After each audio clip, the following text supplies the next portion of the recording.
According to the New York Times, up until a White House briefing last week, Donald Trump's commencement speech at West Point was still TBD.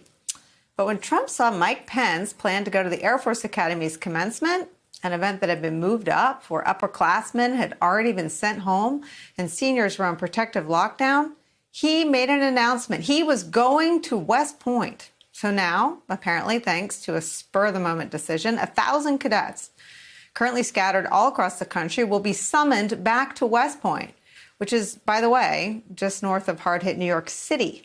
Let's bring in Medal of Honor recipient and MSNBC military analyst, retired U.S. Army Colonel Jack Jacobs, who teaches at West Point.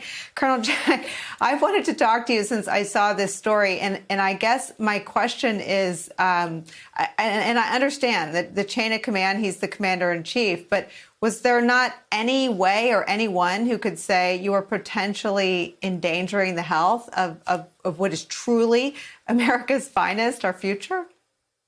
I'm sure some of them said so. At the end of the day, he is the commander-in-chief, and he issued the order, and you have two choices. You either follow the order or you resign. And I haven't seen any resignations yet. It may very well be that he has not fully insisted on doing it. Maybe it's still to be determined. But for now, I think the plans are that he is going to come to West Point on June 13th and give the commencement address. So these cadets, take me through what that means for them. Well, you know, you always have to ask the old Latin question, cui bono? Who benefits from all this?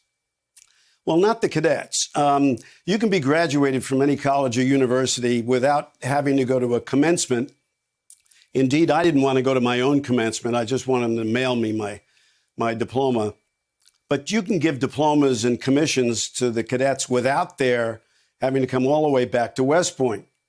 Classes are continuing online, will for another, after this week, another week. Then there are term-end exams also online. The cadets will all have to come back from wherever they are, back to West Point, be tested, then be quarantined.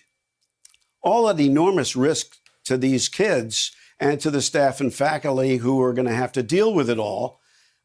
Go back to cui bono, so the cadets don't benefit.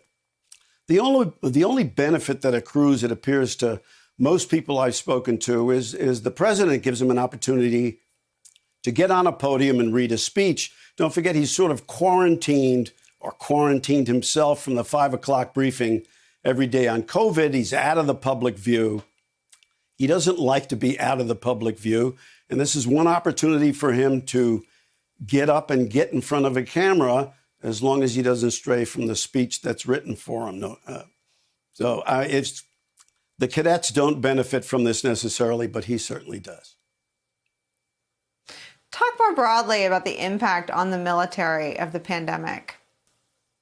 Well, it's quite substantial. Permanent changes of station, by and large, have been canceled. Temporary duty assignments, including those to schooling, military and civilian schooling, has also been postponed or canceled. More significantly, over the longer term, joint and combined training exercises with our allies in Northeast Asia, in the Baltic area, in Europe, they've been postponed or canceled. These are really important for us to make sure that we have interoperability. We can run our forces with allied forces and so on. We're not doing that. And the biggest impact, it seems to me, has been on the Navy. Don't forget, you've got a large number of young people crammed into boats. And if you lose some of them to the virus because they become sick and they have to be moved, and they're particularly in critical military occupational specialties, it means that ship can't, that facility can't be operated at all. In the Army, it's a little bit easier. You can spread people out, but you can't do it on a ship.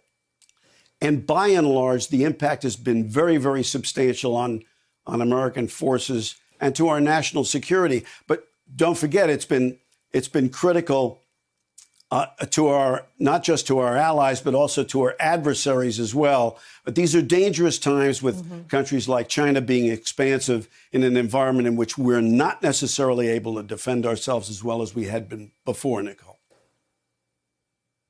Steve Schmidt, it strikes me that we are asking yet again so much of our military and military families, as we always put the burden on both. And this move, to me, from the outside, and maybe I'm missing something, seems to really display some reckless disregard for their safety and the safety and well-being of their families. Your thoughts? It does that, of course. These young men and women will soon be commissioned as second lieutenants into the United States Army. They're the future officer corps, the future generals and leaders of the U.S. military. So this is always a big event, and the president does a rotation, speaking at the commencement of the service academies on a rotational basis. So I think that the extraordinary circumstances that to bring all of these cadets, soon-to-be lieutenants, back, to quarantine them, to put them into harm's way for no good reason other than the politics of the moment, right, doesn't justify. And one of the things that we've seen for 3+ years with this president is the shattering of all norms of an American commander-in-chief with regard to the politicization of the military, his frequent use of the phrase, my military, his personalizing it, his wanting to have the military review in Washington, D.C., which is just abnormal in a democracy. It's the type of parades you see in North Korea and China and Russia. You don't see them in democracies.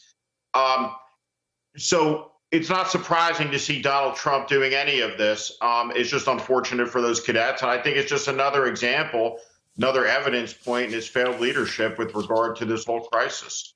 Politics all the time. Nothing ever supersedes his self-interest.